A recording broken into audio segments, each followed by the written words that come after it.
Michelle Miller for CBS News. This is Eye on America, where we take an inside look at the nation's most pressing issues.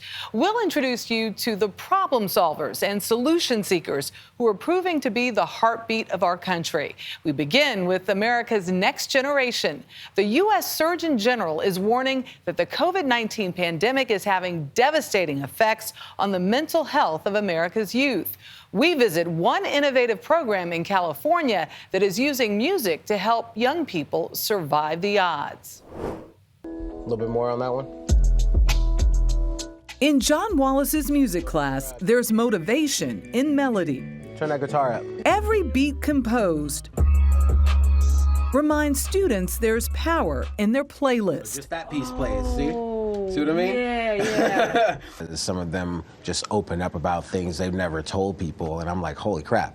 And you trusting me with that? With America's young people in the middle of a mental health emergency, the goal is to get students to open up about feelings like anxiety, anger, or depression. Music is like therapy to me. Music is like a getaway. My music would almost be a reflection of how I was feeling. Yeah, sing, girl. By encouraging emotional expression at this alternative high school north of San Francisco, Wallace says he can solve another problem. The statistics are staggering. Young women dropping out of high school or have a higher rate of being single moms. 83% of incarcerated persons dropped out of high school. That was me. You know, I dropped out of high school. I chose to have a kid at 16, 17 years old, and the choices that I made after she was born landed me in San Quentin State Prison. I'm on vacation making moves like a... But songwriting, he says, I wrote this one a couple days ago. Changed his trajectory. I would lock myself in a studio and just go at it. I wish that I could take your pain away. I know it's crashing like a tidal wave. That motivated him to start Stop, Surviving the Odds project for teenagers. I like the break. What you gonna do right there? Like Serena Hodgkinson. My situation was family stuff that was continuously going on, and I eventually stopped going to school. She went back, graduated, got a job, produced an album on Spotify, and with classmates,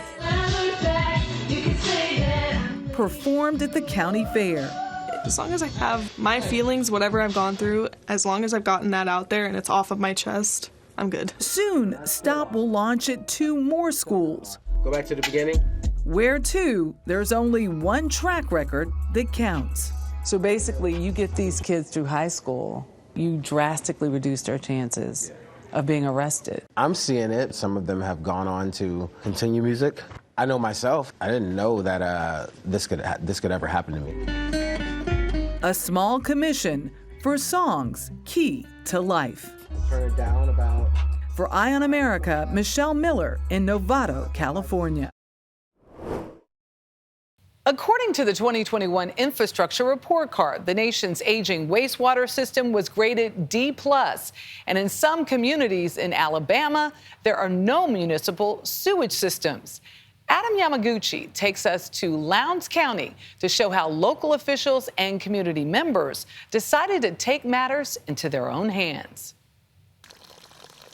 America in the 21st century hides its shame in the backyards of the rural poor. In Lowndes County, Alabama, Perman Hardy knows all about it. When there's a lot of rain, you cannot flush the toilet. And if you did, it would be all over your house. Yeah. When it go bloop, bloop, get ready, here it comes. In the unincorporated areas of this county, where Martin Luther King famously led the Selma to Montgomery March, there's no municipal sewage system. And for an estimated 80% of households, no adequate septic system either. It backs up in the shower, backs up in the tub, nets everywhere. Raw sewage regularly flooded Kenneth Gordon's 83-year-old mother's house. This the tub, the toilet that have most of the problems. He had to move her out. Were you concerned about your mother's health? Yes, very, very concerned about her health. Untreated sewage can lead to bacterial infections and intestinal parasites. The only solution is a new system. But the hard clay soil here requires specially designed septic systems that can cost as much as the median household income in Lowndes County. Right there. With the brown car in it? The brick house. Yeah, Which is why Sherry Bradley of the Alabama Department of Public Health and Perman Hardy are taking matters into their own hands. This is the first meeting of the Black Belt Unincorporated Wastewater Program. Bradley and Hardy raised $700,000 in donations to install working systems. Qualifying residents make a one-time down payment, then pay a $20 monthly fee. Every time it rains, people, they know what might happen. They know that sewage may shoot out and come back in their house. What sort of damage does that do? I can't imagine. I just can't imagine. Thank you so much for having me out here. But on this day, Bradley and Hardy's teamwork paid off. They got a new septic system installed at Ernestine Gordon's place. I am so happy that I don't have to come outside and look at this. It's going to go that way instead of that way. As Mom said, hallelujah, hallelujah. It's a great day. It's been a long, hot day. Rena Gordon can only hope she's next. Do you know when that might happen? I really don't know. I hope it be soon. Adam Yamaguchi for Eye on America, CBS News, Lowndes County. After the break, we take a look at how climate change is threatening Native American tribal lands.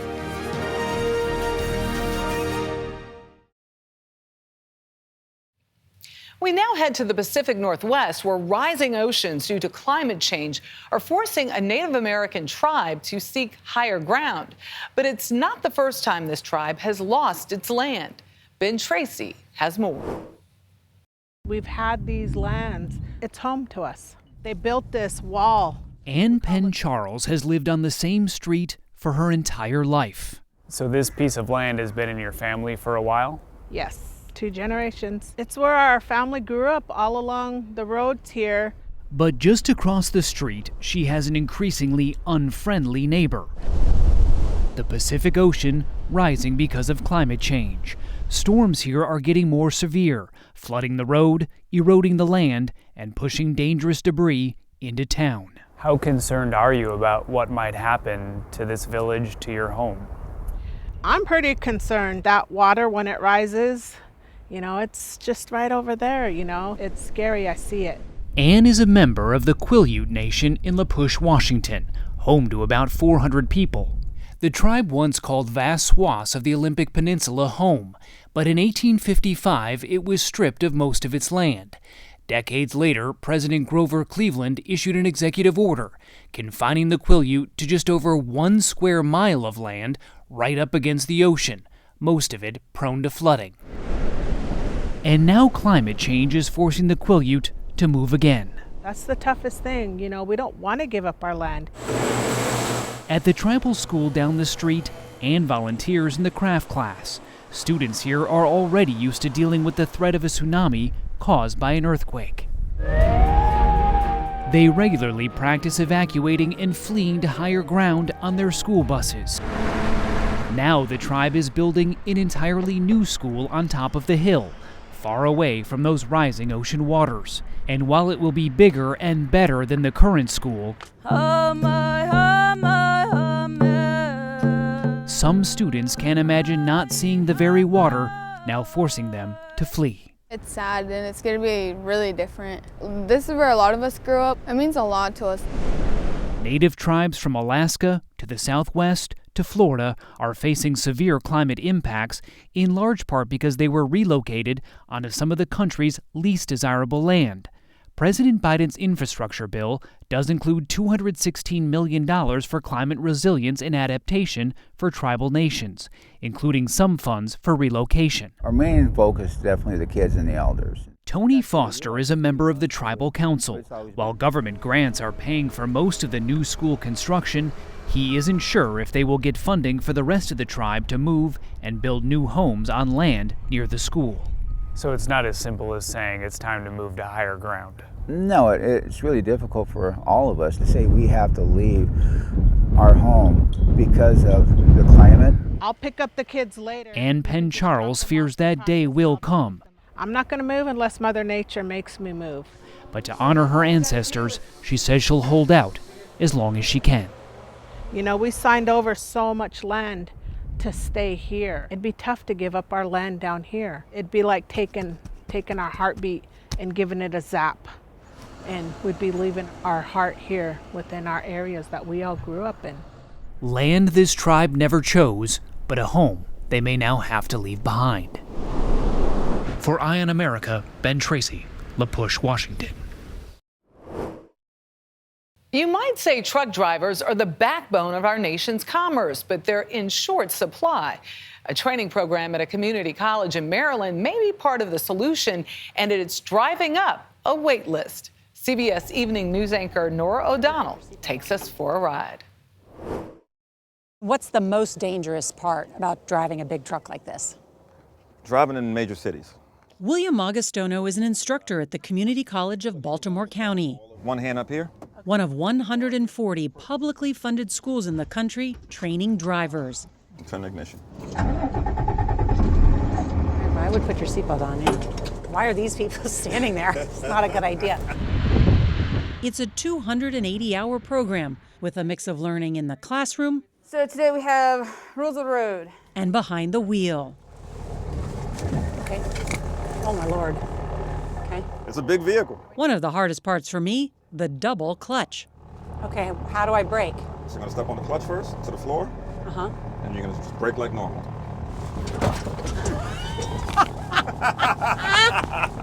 You must slow down and proceed with caution. The classes now have a wait list to get in, and Stacey Igo runs the program. How many people did you think would sign up? About 150 students. And how many did sign up? We have 315. More than double. More than double. The country needs 1 million new drivers over the next decade because of drivers retiring, spending a lot of time away from home, and the pandemic. If you can't see really well, it's better just to wait. But it's the higher pay that got Letitia Gardner, a mother of 4 who lost her job, behind the wheel. What are some of the most exciting opportunities about becoming a truck driver?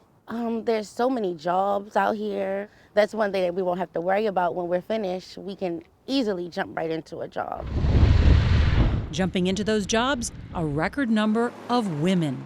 The trucking industry say that they're more conscientious of getting their loads on time to deliver, that they take care of the equipment better, they get their paperwork in time. Wait a minute, you're telling me that the industry says they like female drivers? They do like female drivers.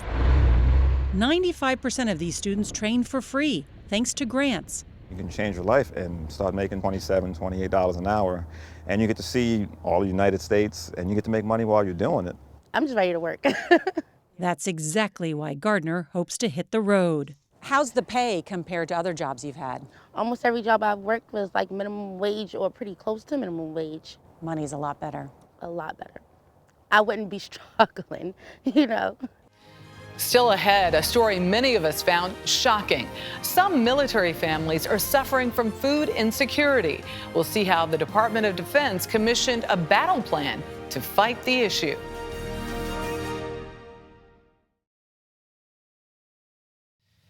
When you think about food insecurity, you may not necessarily think of military families serving our nation, but it's become a pressing issue, especially among junior service members. Here's Mark Strassman.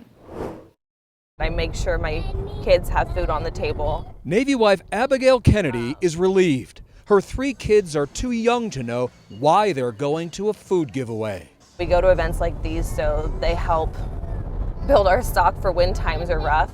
Near Norfolk Air Station, Oceana, you're looking at an American shame, the need to feed military families who can't feed themselves.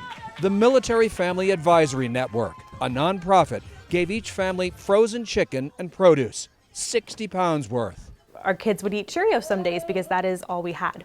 Feeding America estimates 160,000 military families fight hunger. Thank you for your service. Especially vulnerable junior enlisted ranks. Almost 30% of them need help. How can they focus on the mission when your family can't even survive? Among the causes, low wages, frequent moves, high unemployment among military spouses, and a stigma seemingly born of denial. I would never go to my husband's command. Ever. That's changing slowly. For the first time, the Department of Defense just commissioned a 90-day battle plan. Identify hungry military families, connect them with help. Our men and women in uniform and their families have enough to worry about. Basic necessities like food and housing shouldn't be among them. Kennedy is skeptical. How long do you think that will take to trickle down to service members and families? I would be very, very surprised if we see anything within the next year.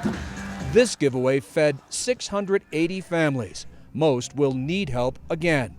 You can only live so long on resilience. Happy holidays!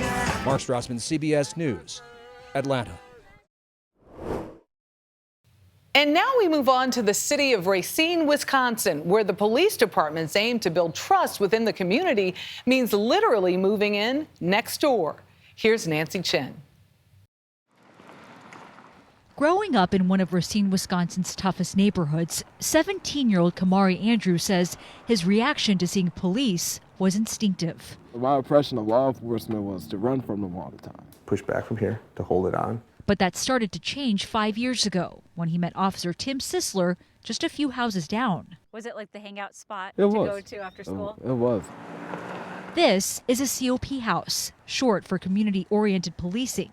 It's one of 6 homes manned by a lone officer whose job is to know everything happening in that neighborhood. Anything that occurs in that neighborhood, they should know about it. Trends in crime, if there's a spike in theft from vehicles or if there's a spike in shootings. The houses are spread across the city, leased by Racine Police. Officers working out of these homes are assigned to 3-year posts. We're all about helping these kids to be successful. Police Chief Maurice Robinson. Yes. How do you think that has changed this community's approach to policing? It's simply put, they know that we're accessible. We're not an occupying army. We're here to help. The houses also serve as neighborhood gathering places, a space for children to come together. Have a good weekend. And even a place for the Salvation Army to feed the neighborhood. Results have been mixed, but police say crime has fallen nearly 70% in one neighborhood since they moved in. Chief, even a few decades ago, this would have been unsafe for us to be outside here. It would have been challenging. The riot is going down. The program was put to the test during protests last summer after a COP house was set on fire. Residents defended a house officer after someone threw an object at him. Be quiet because they're respecting us, so you need to respect them. A sign of progress, but not complete success. Have you met any negative reaction from the community? In the time that I've been here, I have not seen that. Now, there are people who don't want us to be on the block because there are people who have other intentions that are extra legal that don't want to have us as close to seeing what they're doing as we can be. Andrews credits the COP house and Sisler for helping keep his life on track. Before I even met Officer Tim, I was going in the wrong path. I was only like 11 years old, hopping fences, breaking windows type thing.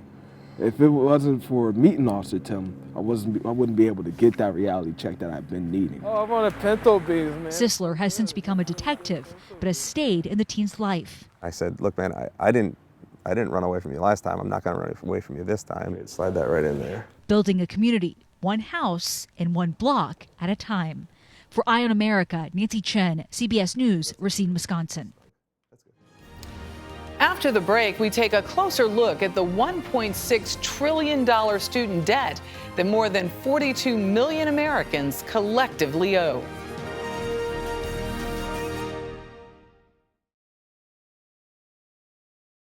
The $1.6 trillion worth of federal student loan debt in this country is more than that of our nation's auto loans and credit card debt.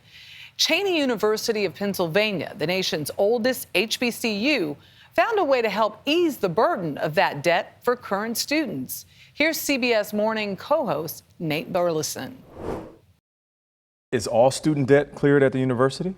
From 2020 in February, then in the fall of 20, and then in the spring of 21, we eliminated student debt. On the campus of Cheney University, just outside Philadelphia, they're trying a new solution to an ever-growing problem. They already were facing a lot of issues with COVID. Yeah. Okay. We had money through the American Rescue Plan, and we said, you know what, this is something we have to share. Aaron Walton is the president of Cheney, the country's oldest HBCU. They're one of a handful of schools actively reducing the burden of tuition debt on current students. And that debt has skyrocketed. Over the past decade, student debt has seen a 100% increase, with borrowers averaging nearly $40,000 in owed payment. And for black graduates, that number is even higher. They owe on average about $24,000 more than white graduates. Have you had conversations about what student debt forgiveness has meant to students here? Their families had suffered as a result of the pandemic. They were thinking about dropping out of school because they needed help at home. And the fact that we were able to pay off their debt for that term allowed them to stay here. So we impact more than just a student. We impact the family. Before the pandemic, I ate breakfast, lunch, and dinner with the students every day in the cafeteria. I live on campus. I'm here 24 hours a day, 7 days a week. Do I know them? Probably too well. I was able to furnish my apartment a little bit, get myself a bed. Like I didn't have to sleep on the floor. You were sleeping on the floor? Yeah, for a while. Junior Shamar Palacio is one of those students, eating meals at the university's cafeteria alongside Walton. The 20-year-old, who one day wants to work in graphic design, had his balance zeroed out earlier this semester. He thought it was a joke. What did the email say? It was just like, hey, if you owed us anything from the years of spring 2021 back to fall of 2020, spring of 2020, you're done, you're clear. I had a huge back balance, and going into the semester was gonna be tough, really tough for me. So I was like, how am I gonna get this done? Canceling student loan debt is the single most effective executive action that President Biden can take to help close the racial wealth gap. The ballooning student debt crisis has grabbed the attention of lawmakers in Washington, President Biden has an opportunity and a responsibility, including Representative Ayanna Pressley of Massachusetts. If I was President Biden and you were sitting across from him right now, and you could speak your heart on this issue, what would you say to him? I would say we find ourselves in an unprecedented moment, which presents an unprecedented opportunity and responsibility. Cancel student debt. This is transformative. It is directly impactful. It is an economic justice issue. It is a racial justice issue. So you have the authority, stroke of a pen. Just do it. The Biden administration has already canceled $11.5 billion in student debt for more than 500,000 American borrowers. Hopefully it shows up in our policy. But Pressley wants to see more from the president and his education department. So when President Biden says this is on Congress to pass legislation to forgive numbers this large, is that simply just an excuse? I'm a firm believer in the power of legislation. Every option should be on the table. However, why go through a legislative process when President Biden has the authority to immediately, right now, stop the herd? You don't know the relief that gives to your students. Your shirt says, love a little more. Is that what the university did for you and the students here? I see Cheney as a family, so love a little more definitely when it comes to Cheney for me. Like, I love everyone here. They've given me so much. It represents choice. Back at Cheney, President Walton sees the gesture by his university not as a handout, but as an investment in people. So we've got to look at retention. Yeah. How do we keep these students? We lose some opportunities to have folks at Cheney that will be the next Ed Bradleys, who happen to work for CBS, the great that graduated from Cheney. So it's about access and opportunity for our students. So it's a small investment that we made for permanent improvement. Now we take you to Minneapolis, where a growing Buy Nothing movement is taking recycling to a new level of community building. Aaron Hazanzadeh of CBS station WCCO tells us more. It all started with a simple idea. Oh, sorry. Give away what you don't want and ask for the things you need. There's 3 types of posts. So there's ask, and then give, and gratitude. After moving from Brooklyn and realizing her neighborhood didn't have a Buy Nothing online group, Sadie Struss started her neighborhood chapter. The group now has nearly 1,000 members who are saving money, cutting down on waste, and meeting their neighbors in the process. Everyone, I think, is just looking for some type of connection. When Sadie's little one outgrew a few toys, they made their way here to Maura Caldwell's house.